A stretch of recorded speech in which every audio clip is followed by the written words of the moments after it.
Baik, puji Tuhan, bersyukur buat kebaikan Tuhan, buat kepercayaan dan kesempatan yang boleh saya diberikan kepada saya melalui Bapak Gembala yang ada.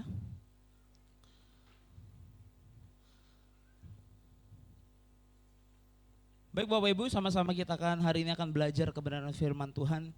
Kebenaran firman Tuhan yang sering kita dengar tapi kadang mungkin terlewat atau terabaikan mungkin.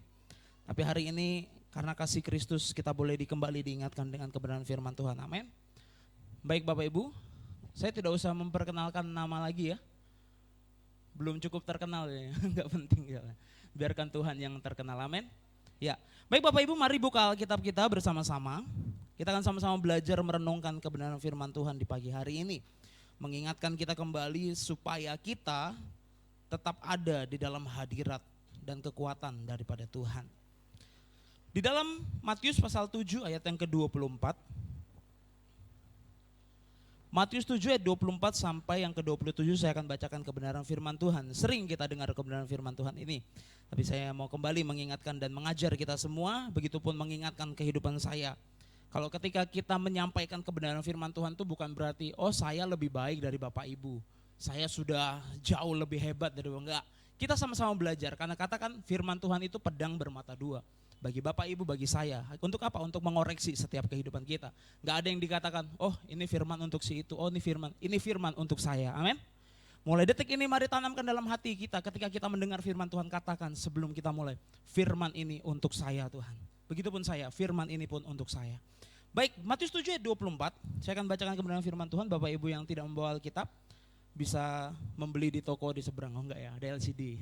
Tokonya udah tutup ya kayaknya Bu ya. Oh masih ada, tapi Alkitabnya udah gak dijual ya, masih ada juga. Matius 7:24, demikian firman Tuhan. Setiap orang yang mendengar perkataanku ini dan melakukannya, ia sama dengan orang yang bijaksana, yang mendirikan rumahnya di atas batu. Kemudian turunlah hujan dan datanglah banjir, lalu angin melanda rumah itu, tetapi rumah itu tidak rubuh sebab didirikan di atas batu. Ayat 26. Tetapi setiap orang yang mendengar perkataanku ini dan tidak melakukannya, ia sama dengan orang yang bodoh, yang mendirikan rumahnya di atas pasir. Kemudian turunlah hujan, datanglah banjir, lalu angin melanda rumah itu sehingga rubuhlah rumah itu dan hebatlah kerusakannya.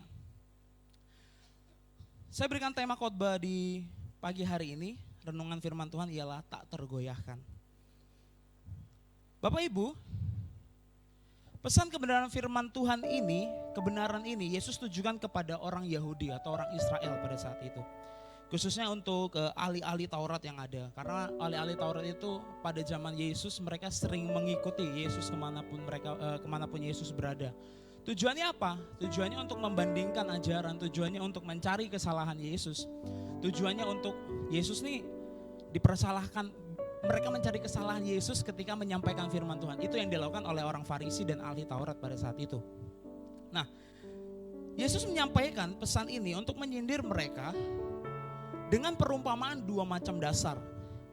Yesus memakai contoh tanah dan membandingkan tanah di Palestina yang notabene bukan umat kepunyaan gitu ya. Membandingkan tanah, sekedar tanah yang berbatu, sedangkan tanah orang Yahudi sifatnya adalah dataran, tanah gitu ya.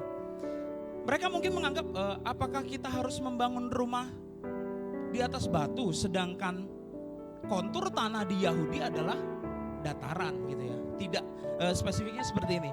Orang Yahudi itu tidak membangun rumah di gunung-gunung, di batu-batu, tidak seperti itu. Sedangkan orang Palestina membangun rumah di atas batu-batu. Karena apa? Karena kontur tanah mereka seperti itu. Nah, orang yang mendengar kebenaran perumpamaan ini mungkin sedikit bertanya-tanya, apa ya maksudnya? Nah, maka dari itu Yesus jelaskan di sana. Yesus memakai perumpamaan tanah untuk mengibaratkan supaya mereka paham. Supaya orang-orang ahli Taurat, orang-orang Farisi ini mengerti gitu ya. Yesus tidak menyuruh orang Yahudi atau Israel pada saat itu membangun rumah secara fisik di atas batu.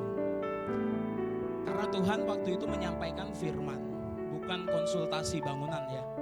Maka dari itu umat-umat pada saat itu tidak disarankan untuk membangun rumah sebenarnya. Ini hanya gambaran, perumpamaan, percontohan. Seperti itu. Yesus di sini dengan tujuan untuk menyindir orang Farisi dan ahli Taurat yang mengajarkan firman namun tidak melakukan. Yesus menyindir orang Farisi dan ahli Taurat agar apa? Agar orang Farisi dan ahli Taurat ini mereka menyampaikan firman di rumah-rumah ibadah, di bait suci, tapi kehidupan mereka tidak sesuai dengan apa yang mereka sampaikan. Maka dari itu Yesus sangat kalau bukan emosi, sangat jengkel gitu ya dengan mereka. Karena apa? Karena mereka hanya menyampaikan kebenaran namun tidak melakukan. Tidak ada implementasi nyata dalam kehidupan mereka. Tidak ada contoh yang bisa diikuti oleh ahli Taurat ini. Karena apa? Karena mereka sebatas menyampaikan kebenaran firman Tuhan. Nah, dikatakan saat ini status hamba Tuhan di gereja itu hanya dibatasi hanya sebagai status, tapi pada dasarnya kita adalah sama. Firman Tuhan mengatakan kita adalah imamat yang rajani, Allah kepunyaan Allah, umat yang kudus. Amin.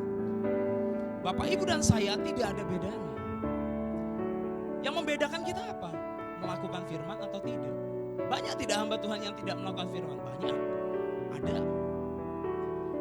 Ada nggak jemaat yang tidak melakukan firman Tuhan? Ada. Banyak. Pendeta aja nggak ada yang banyak. Pendeta aja banyak yang nggak melakukan gitu ya. Apalagi jemaat, gak juga, belum tentu. Ada jemaat yang malah lebih aktif melakukan firman Tuhan. Yang ingin firman Tuhan sampaikan adalah bahwa yang dikatakan sebagai pengikut Kristus, orang yang beriman adalah orang yang melakukan. Bukan orang yang berstatus hamba Tuhan. Bukan orang yang berstatus ahli Taurat. Bukan yang dikatakan orang Farisi. Tapi orang yang melakukan firman Tuhan. Amin. Yesus gak ngomong orang yang melakukan firman Tuhan itu murid-muridku. Enggak, dia gak bilang. Murid-murid Yesus itu kurang apa setiap hari bersama-sama dengan Yesus. Tapi Yesus mau ngomong gini. Bukan yang dekat, yang selalu dekat, tapi yang melakukan. Bukan yang ada di lingkaran satu Yesus mungkin, tapi semua yang melakukan. Bahkan Yesus pernah ngomong gini. Waktu saudara-saudara kandungnya datang untuk ingin bertemu dengan Yesus, ngomong gini, siapa saudaraku? Saudaraku adalah mereka yang melakukan firman Tuhan. Yesus pun sampai mengatakan seperti itu. Ayat ini adalah gambaran dua dasar yang Yesus ajarkan dan ingatkan bagi kita. Yesus seringkali memberi perumpamaan agar orang itu mudah mengerti, ya, mendapat pengertian yang sangat simpel gitu, dengan kebenaran firman Tuhan, agar mereka memahami apa maksud Yesus, dengan tujuan agar mereka dapat mengerti dan melakukan. Kenapa kebenaran firman Tuhan itu harus mudah dimengerti dan dilakukan? Ya karena kalau nggak ngerti susah ngelakukan. Maka dari itu kalau sekarang ada hamba-hamba Tuhan yang menyederhanakan kebenaran firman Tuhan untuk disampaikan, ada juga yang sedikit mempersulit, malah jemaatnya nggak ngerti gitu. Ini apa ini yang diomongin?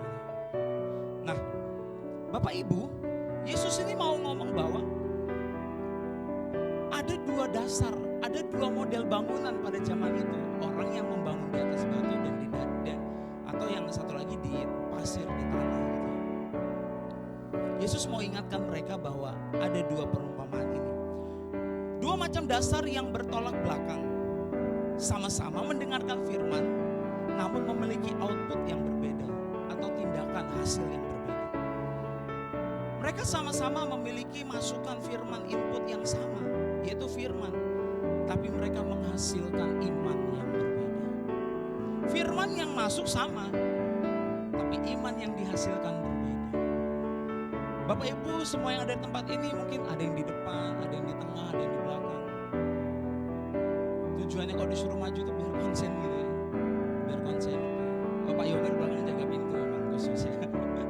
Lain kali ke depan ya Om ya, jaga kamera. Ya. Jadi tujuannya bukan di mana posisi kita berada, tapi seberapa kita rindu mengerti dan mau melakukan kebenaran firman Tuhan. Amin. Mari posisikan diri kita di gereja bukan masalah posisi tempat duduk, tapi memposisikan hati ini untuk kebenaran firman Tuhan, itu yang penting. Mau Bapak Ibu di depan tapi main HP, mau di belakang tapi dengar, it's okay, gak apa-apa. Tapi mari belajar memposisikan hati ini untuk kebenaran firman Tuhan, itu yang penting. Untuk apa? Untuk kita mengerti. Masalahnya kalau kita ke gereja setiap minggu, kita hanya dikatakan orang Kristen. Tapi ketika kita melakukan kebenaran, kita dikatakan orang yang beriman. Maka dari itu Bapak Ibu, mari mengerti setiap kebenaran firman Tuhan yang disampaikan. Tidak hanya di gereja, di rumah, membaca renungan, melihat YouTube. Sekarang eranya emang era digital, banyak media. Mari untuk mengerti, bukan untuk dibandingkan dan sekarang banyak orang melihat YouTube, media-media sosial, jatuhnya dibandingkan, jatuhnya untuk mencari celah. Enggak seperti itu.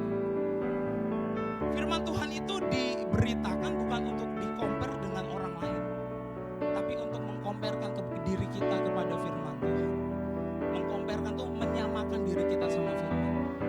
Beberapa orang mungkin melihat khotbah, menonton khotbah, menyaksikan khotbah. Khotbah ini bagus. Khotbah pendeta itu bagus. Khotbah gembalaku nggak bagus. Ya iyalah, nggak kamu lakukan, ya nggak bagus. Khotbah yang bagus itu ketika kita melakukan.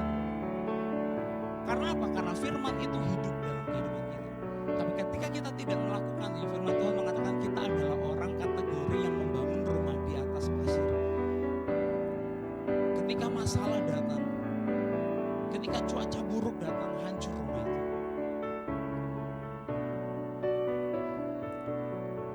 Orang pertama yang mendengar dan melakukan sama dengan mereka yang menerima kebenaran firman yang dahsyat itu, menerapkan dalam kehidupan dan percaya bahwa firman adalah kekuatan yang benar dan dahsyat.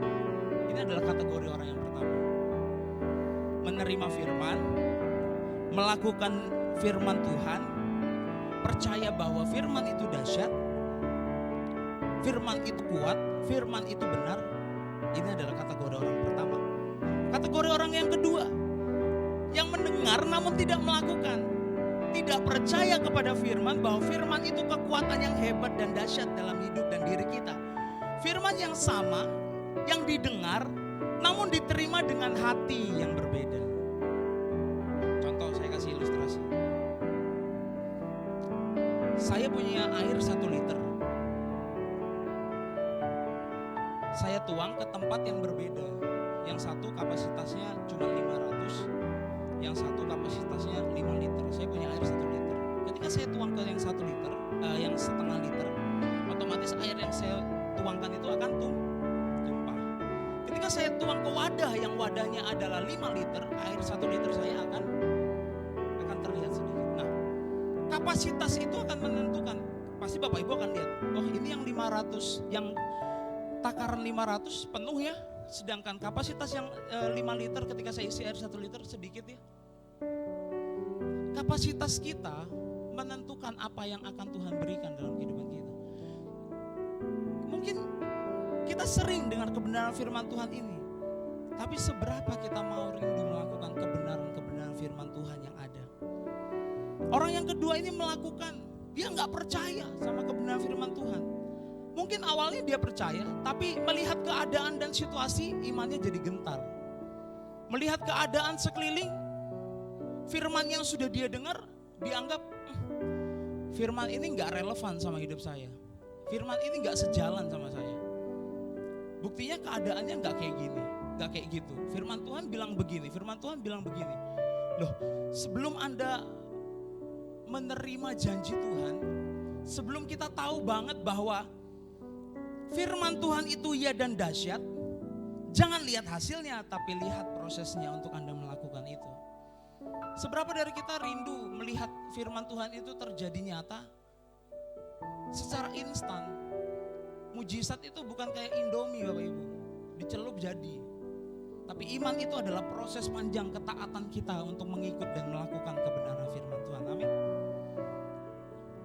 Maka dari itu, cintai, nikmati proses yang Tuhan berikan. Tuhan katakan bahwa akan ada masalah, ada hujan, ada angin, ada banjir. Dua orang ini, dua dasar ini mengalami sebuah ujian yang sama. Sama-sama kena hujan, sama-sama kena angin, sama-sama kena banjir. Tetapi kerusakannya sangat parah bagi orang yang tidak mendasarkan karang, batu yang teguh, tapi mendasarkan kepada pasir yang mudah hanyut, yang mudah sirna. Golongan orang kedua ini adalah dia hanya melihat dirinya nggak mampu melakukan firman. Karena apa? Karena dia berpikir bahwa firman ini nggak cocok sama aku. Harusnya sebaliknya kehidupan kita ini harus dicocokkan dengan firman, Bapak Ibu. Gak ada ceritanya, Tuhan minggu ini aku mau dengar firman yang sekiranya cocok sama aku. Tuhan minggu ini sekiranya aku mau dengar firman yang sesuai dengan yang aku mau deh. Anda datang ke gereja bukan seperti datang ke bioskop nonton apa yang Anda suka. Tapi gereja adalah tempat untuk memperbaiki setiap diri kita, amin. Ketika Anda merasa teguran, saya kalau sering doa gini, Tuhan biarkan kebenaran firman Tuhan ini memberkati saya, biarkan menegur saya dan memperbaiki saya. Maka dari itu kita tahu bahwa ketika firman ini adalah berbicara berkat, terima berkat itu. Ketika kebenaran firman Tuhan ini berbicara tentang memperbaiki diri, terima itu. Ketika kebenaran firman Tuhan ini benar-benar menampar kehidupan kita, terima itu. Karena apa? Karena proses dari Tuhan menghasilkan sesuatu yang dahsyat, amin. Karena apa? Karena kita nggak bisa tiba-tiba ada dalam posisi ketaatan dan kesempurnaan itu bukan tiba-tiba. Kesempurnaan itu datang dari proses. Nggak ada yang tiba-tiba sempurna. Kecuali ciptaan Tuhan, itu sudah pasti sempurna. Tapi kita untuk mencapai kepada kesempurnaan harus mengikuti prosesnya Tuhan. Berat. Susah, tapi harus. Dua macam dasar ini Bapak Ibu, kenapa Yesus ingin sekali menyampaikan kepada kita pada waktu itu umat-umat Tuhan, dan saya yakin untuk kita saat ini. Yesus sangat tahu keadaan dunia ini. Sama-sama memiliki masalah yang sama. Di sini ada yang gak punya masalah? Gak ada, semua pasti punya. Mau itu penyakit, mau itu situasi keadaan dunia dengan corona. Ya kena corona, yang kena masalah gak cuma kita. Orang di luar kita semua juga terkena dampak corona. Tapi yang membedakan adalah ketika kita sudah punya dasar yang benar, amin. Situasi boleh aja, firman Tuhan bilang angin, hujan, banjir, semua orang akan mengalami ini. Semua orang akan mendapatkan ujian. Tapi tidak semua orang akan bertahan dengan ujian. Kalau kita lihat contoh-contoh Alkitab Bapak Ibu yang sering Bapak Ibu baca, tokoh-tokoh Alkitab bagaimana harus mereka melewati ujian.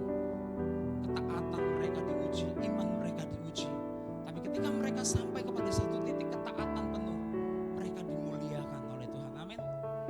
Jangan hanya rindukan kemuliaan dan mujizat, tapi rindukanlah proses yang datang daripada Tuhan. Dua golongan di atas mendapat ujian yang sama. Hujan terpaan dari atas, angin dari samping, banjir dari bawah. Banyak Bapak Ibu, akan sangat banyak ujian dan tekanan. Mungkin kalau saya boleh katakan dari keluarga, dari komunitas kita, dari tetangga, banyak sekali hal yang bisa menguji kehidupan kita. Tapi ketika dasar kita tetap kuat di dalam Tuhan, ujian itu akan menghasilkan sebuah kemuliaan yang luar biasa. Maka dari itu ada kata yang mengatakan bahwa Tuhan itu membawa kita dari satu kemuliaan sampai kepada kemuliaan yang kekal, amin. Sebelum kita masuk kepada kemuliaan yang kekal, mari nikmati kemuliaan-kemuliaan di dunia ini, yaitu dengan mujizat dan berkat daripada Tuhan. Saya gak cuma ngomong berkat, tapi nikmatin prosesnya, amin. Karena apa? Karena ketika kita tidak bisa tahan uji, kita tidak bisa melewati proses, ya pasti gak ada kemuliaan, tidak ada hasil yang kita terima. Yesus mau ketika kita ada di dasar yang benar, ujian datang, gelombang datang, kita teguh. Bukan berarti ujian itu cuma sekali. Satu saat akan datang kembali. Satu saat hujan badai datang kembali, gelombang datang kembali. Tapi Tuhan mau dasar yang teguh itu tidak digantikan oleh apapun. Dasar yang sudah pernah kita lewati bersama Tuhan. Contoh hari ini saya berdiri di atas batu karang yang teguh. Saya menang, saya bangga. Tuhan memberi kemuliaan kepada saya. Tapi satu hari, jangan pernah bergeser dari dasar yang teguh ini. Karena kalau sampai kita, saya saya dan Bapak Ibu menggeser kehidupan kita kepada dasar yang lain, saya pastikan tidak akan pernah ada kemuliaan selanjutnya. Tidak ada kemuliaan Tuhan di hari-hari ke depan. Yesus sudah bilang, mari berdiri di atas dasar yang teguh. Jangan beranjak sedikit pun, bahkan ataupun mengganti dasar tersebut. Siapa dasar kita? Yaitu Yesus, Bapak Ibu. Amin. Siapa dasar kita, Bapak Ibu? Yang percaya Yesus berikan kemuliaan bagi Tuhan. Haleluya Tuhan. Yesus sudah datang memberikan dasar. Dunia ini selalu berpikir bahwa sangat suka dengan yang namanya kepastian. Di dunia ini sangat suka yang namanya kepastian. Siapa sih yang suka di PHP-in? Apalagi anak-anak muda. Korban, bukan. Siapa sih yang suka di PHP-in? Gak ada. Kita sangat suka dengan kepastian. Tapi yang dikatakan Alkitab pengharapan. Yesus itu memberi pengharapan. Pengharapan itu bukan PHP ya. Pengharapan itu satu kepastian yang akan terjadi. Itu pengharapan, bukan PHP. Setiap kita suka yang namanya kepastian. Atau ada yang tidak suka dengan kepastian. Saya adalah orang yang suka dengan kepastian. Karena apa? Karena kepastian itu adalah hal yang pasti. Ada hasil yang kita lihat. Tapi ketidakpastian itu adalah keraguan-keraguan. Tapi Yesus ngomong, Yesus itu adalah pengharapan kita. Pengharapan yang pasti, bukan pengharapan yang tidak pasti. Karena apa? Karena setiap firman yang Yesus katakan itu iya dan amin. Setiap apa yang Yesus katakan, bahwa ketika dikatakan bahwa ada pengharapan di dalam aku, maka kita percaya bahwa ada pengharapan di dalam Yesus. Dan pengharapan itu pasti. Dan pengharapan itu tidak akan sirna di dalam Yesus. Masalah boleh datang, ujian yang dihadapi sama.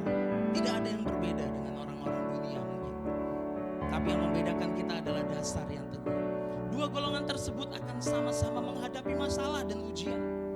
Namun hanya satu yang dapat bertahan dari segala terpaan situasi, yaitu mereka yang mendirikan rumah di atas batu akan tetap terus berdiri teguh di dalam Tuhan. Dua golongan yang sama-sama mendengar namun memiliki tindakan yang sangat berbeda. Kita di tempat ini sama-sama dengar firman setiap hari Minggu. Tapi kita bisa menghasilkan iman yang berbeda, itu adalah tergantung respon setiap diri kita. Bagaimana kita menyikapi firman Tuhan, bagaimana kita menerima kebenaran firman Tuhan, disitulah iman kita bekerja bersama-sama dengan Tuhan. Amin. Maka menghasilkan kebaikan dalam kehidupan kita. Kisah ini juga ditulis di dalam Lukas pasal yang ke-6. Pasal 6 ayat Lukas pasal 6 ayat 46 sampai 49, demikian firman Tuhan. Lukas pasal 6 ayat 46 sampai 49. Mengapa kamu berseru kepadaku, Tuhan, Tuhan, padahal kamu tidak melakukan apa yang aku katakan? Setiap orang yang datang kepadaku mendengarkan perkataanku serta melakukannya. Aku akan menyatakan kepadamu dengan siapa ia dapat disamakan. Baru Yesus ngomong perumpamaan ini. Ia sama dengan seorang yang mendirikan rumah. Orang itu menggali dalam-dalam dan meletakkan dasarnya di atas batu. Ketika datang air bah dan banjir melanda rumah itu tidak goyang, tidak dapat digoyahkan karena rumah itu kokoh dibangun. Akan tetapi barang siapa mendengar perkataanku tetapi tidak melakukannya, ia sama dengan orang yang mendirikan rumah di atas tanah tanpa dasar. Ketika banjir melandanya, rumah itu segera rubuh dan hebatlah kerusakannya. Firman Tuhan mengatakan bahwa ayat 49, akan tetapi barang siapa yang mendengar perkataanku tetapi tidak melakukannya, ia sama dengan orang yang mendirikan rumah di atas tanah tanpa dasar. Ketika banjir melanda, rumah itu segera rubuh dan hebatlah kerusakannya. Kalau kita tahu bagaimana cara membangun di dunia modern ini, Bapak Ibu, ketika orang ingin membangun 3 lantai, fondasinya harus dalam berapa lantai gitu ya, kira-kira gitu. Harus lebih dalam fondasi itu. Untuk apa? Supaya ketika ada goncangan, pergeseran tanah, tempat di mana dia tinggal tidak akan bergoyang, tidak akan mengalami dasar dan fondasi ini adalah bagian yang penting dari kekristenan. Dasar ini adalah bagian utama bagi rumah rohani kita. Maka dari itu kita nggak bisa pandang sepele ketika kita mendasarkan hidup kita kepada Tuhan, mengikut Tuhan dengan seadanya, itu nggak bisa. Kita harus mengikut dan mengabdikan diri kita kepada Tuhan itu dengan totalitas.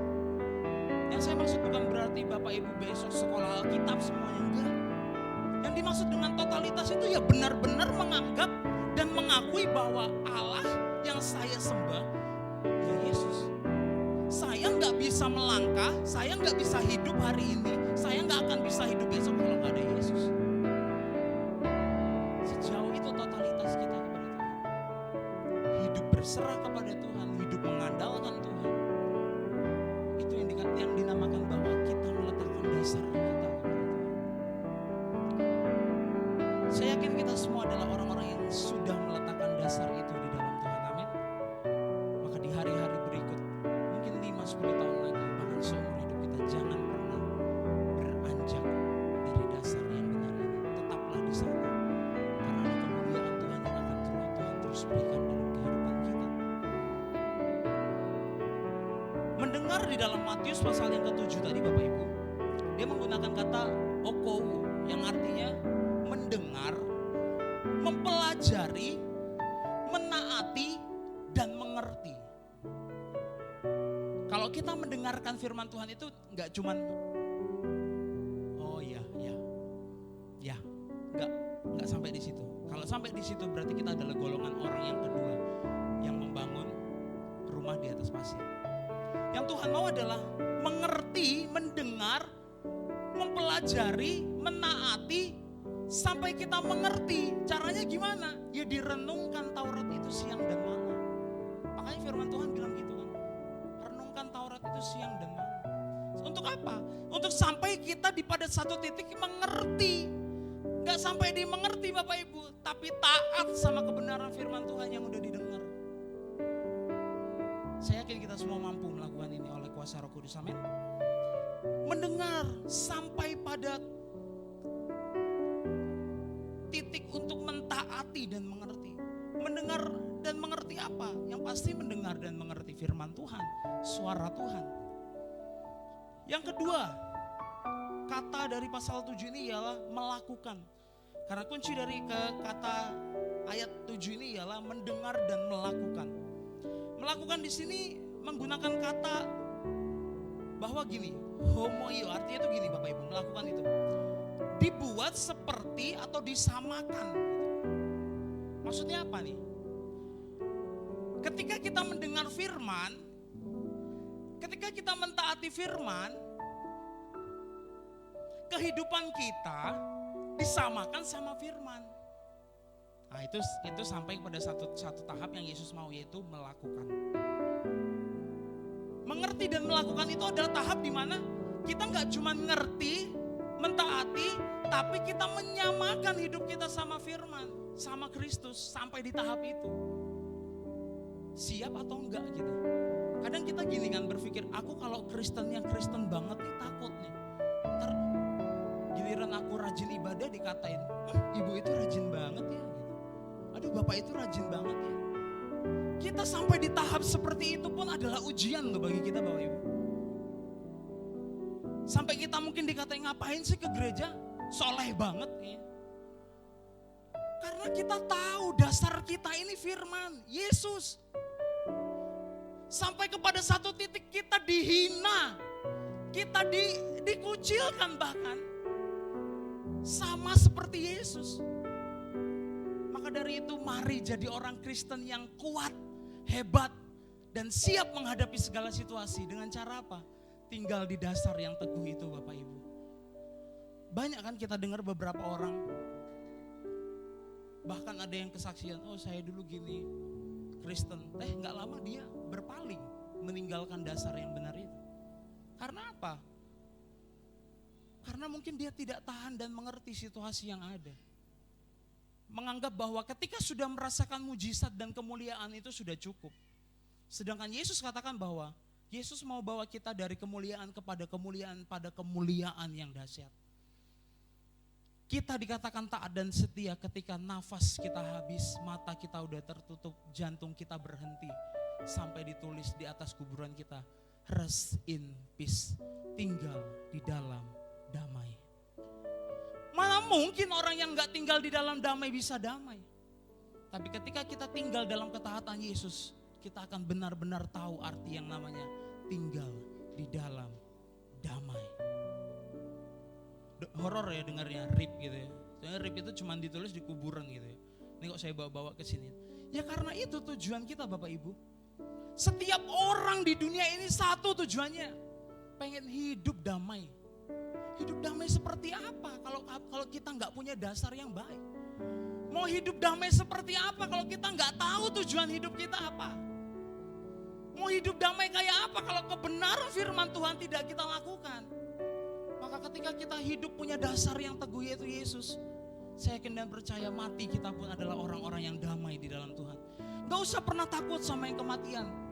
Tapi takutlah ketika kita tidak bisa melakukan kebenaran firman Tuhan. Karena kematian itu pasti, tapi melakukan kebenaran firman Tuhan itu adalah pilihan setiap hari. Mari Bapak Ibu miliki suasana hati yang terus rindu kepada Tuhan. Ulangan 28 ayat 1 mengatakan, Ulangan 28 ayat 1. Jika engkau baik-baik mendengarkan suara Tuhan Allahmu dan melakukannya dengan setia segala perintahnya yang kusampaikan kepadamu pada hari ini, maka Tuhan Allahmu yang akan mengangkat engkau di atas segala bangsa-bangsa di bumi. Amin. Janji Tuhan itu bukan ditulis baru 2 hari kemarin Bapak Ibu. Janji Tuhan, firman Tuhan ini gak ditulis 10-20 tahun yang lalu. Janji Tuhan ini ditulis puluhan ribu tahun yang lalu. Bagaimana tokoh-tokoh Alkitab sudah menggenapi, Yesus sudah menggenapi. Dan saya yakin dan percaya kiranya kebenaran firman Tuhan ini pun kita genapi dalam hidup kita. Amin. Bahkan sampai seumur hidup kita menggenapi kebenaran firman Tuhan. Firman yang mana? Semua perkataan firman Tuhan. Yesus menyampaikan pasal 7 ini berdasarkan pasal 5. Bapak Ibu boleh baca di sana bagaimana Yesus berkhotbah dari pasal 5. Itu banyak sekali mengajarkan tentang hukum-hukum sorga, ketetapan-ketetapan hidup sebagai orang percaya dan beriman. Yesus mendasarkan dari perikop-perikop di atas pasal 5 sebelumnya. Orang yang mendengar sampai mengerti dan mentaati firman adalah yang Yesus mau. Mazmur 1 ayat 1. Berbahagialah orang yang tidak berjalan menurut nasihat orang fasik, yang tidak berdiri di jalan orang berdosa, yang tidak duduk dalam kumpulan pencemooh. Ayat 2, tetapi yang kesukaannya ialah Taurat Tuhan, yang merenungkan Taurat itu siang dan malam. Amin. Merenungkan Taurat itu siang dan malam. Merenungkan Taurat itu siang dan malam. Tidak berarti Bapak Ibu terus membawa Alkitab ke pasar kemana. Kalau mau nggak apa-apa. Tapi merenungkan di sini bukan hanya sebatas membaca. Merenungkan di sini bukan sebatas Anda melihat Alkitab Anda. Tapi merenungkan di sini adalah terus mengingat janji dan pertolongan kasih setia Tuhan dalam setiap hidup kita. Mungkin kita duduk di mobil merenungkan, baik ya Tuhan. Renungkan setiap kebaikan Tuhan. Karena membaca Alkitab pun kalau kita tidak mentaati, bagaimana hasilnya? Mari pacu diri kita membaca, mengerti, dan mentaati kebenaran firman Tuhan. Amin. Bukan berarti saya bilang, wah kalau nggak ngerti ketika baca Alkitab nggak ngerti, ya udah deh nggak usah baca. Nggak seperti itu. Justru memacu diri kita. Ketika kita nggak ngerti, kita mau menggali dalam-dalam sampai kita mengerti, sampai kita mentaati kebenaran firman Tuhan ini. Ketika kita mampu mendengar dan melakukan firman, akan membawa kita kepada yang pertama, ketaatan yang menjadikan kita pribadi yang tahan uji, dewasa. Kristen yang dewasa tidak memilih dan memilah firman. Maksudnya semua kebenaran diterima, dimengerti dan dilakukan. Ini yang pertama Bapak Ibu ya. Ketaatan yang menjadikan kita pribadi yang tahan uji. Ingat yang terjadi di dunia ini akhir-akhir ini, corona tidak hanya menerpa finansial kita, tapi jangan sampai menerpa iman kita kepada Tuhan. Amin. Finansial kita, keuangan kita mungkin bisa goyang. Pendapatan kita mungkin menurun. Kemarin sedikit kesaksian, saya juga berpikir kayak gitu ya Bapak Ibu. Ketika saya keluar dari Sahabat Allah, gereja tempat di mana saya praktek, saya sempat kepikiran, kok saya tinggal di rumah gimana ya Tuhan saya hidup gitu ya. Mama bilang, makan ya makan nasi. Ya iya, masa makan batu kan. Masa mancing dulu gitu di belakang kita. Tapi satu hal yang saya renungkan kembali, kalau dari awal saya sudah melangkah bagaimana Tuhan menolong kehidupan saya, maka saya sangat yakin dan percaya kehidupan saya di depan pun ada dalam perlindungan tangan Tuhan. Jangan Anda pikir, oh kalau pendeta kuat, ada saat dimana kita memang benar-benar berpikir ketika melangkah jauh, gimana ya nanti. Tapi renungkan kebaikan Tuhan itu. Kalau Tuhan sudah sertai saya di hari-hari yang lalu, Tuhan pun akan menyertai hari-hari kita di depan. Asal kita apa? Tidak bergoyah, tidak mengganti dasar yang teguh ini. Jangan gantikan dasar yang kuat ini dengan dasar yang mudah hancur. Jangan diganti dengan kayu ulin, karena kayu ulin ada masanya. Jangan digantikan dengan tanah, karena tanah akan hanyut. Jangan digantikan oleh apapun Bapak Ibu, tetap di dalam Tuhan. Yang kedua, mengokohkan iman kita, kepercayaan kita, sehingga kekhawatiran dan masalah tidak mengintimidasi dan mengalahkan kita. Malah sebaliknya, kita akan semakin terang berjalan dari kemuliaan sampai pada kemuliaan. Ibrani 10:36 dikatakan, sebab kamu memerlukan ketekunan, supaya sesudah kamu melakukan kehendak Allah, kamu memperoleh apa yang dijanjikan itu. Apa yang dijanjikan? Berkat penyediaan Allah, kepedulian Allah, keselamatan yang datang daripada Allah tidak akan pernah berakhir dalam kehidupan kita. Itu firman Tuhan katakan. Kalau kita sudah melakukan ketaatan dan ketekunan melakukan kebenaran firman Tuhan, kita perlu ketekunan untuk tetap terus melakukan kebenaran firman Tuhan. Karena kebenaran firman Tuhan, karena ketaatan melakukan firman Tuhan bukan bicara 1, 2, 3, 4 kali, tetapi senantiasa memerlukan ketaatan sampai akhir hidup kita. Amin. Mari Bapak Ibu tetap terus setia, taat dan percaya kepada Tuhan. Maka ketika kita sudah ada di dasar yang teguh yaitu Yesus, jangan pernah khawatir tentang apapun juga. Mari terus taat dan lakukan kebenaran firman Tuhan. Yang jadi perenungan kita, sudahkah saya, mari katakan dalam diri kita, sudahkah saya memperhatikan fondasi kehidupan saya? Kepada dasar apa saya hidup? Mengandalkan uang kah? Mengandalkan orang lain kah? Atau mengandalkan Tuhan? Seberapa dalamkah saya telah menggali untuk menempatkan dasar yang kokoh itu? Percayakah Anda bahwa firman Tuhan merupakan dasar yang paling kokoh? Mari renungkan ini dalam kehidupan kita. Sudah sejauh mana saya mempercayakan hidup saya kepada Tuhan?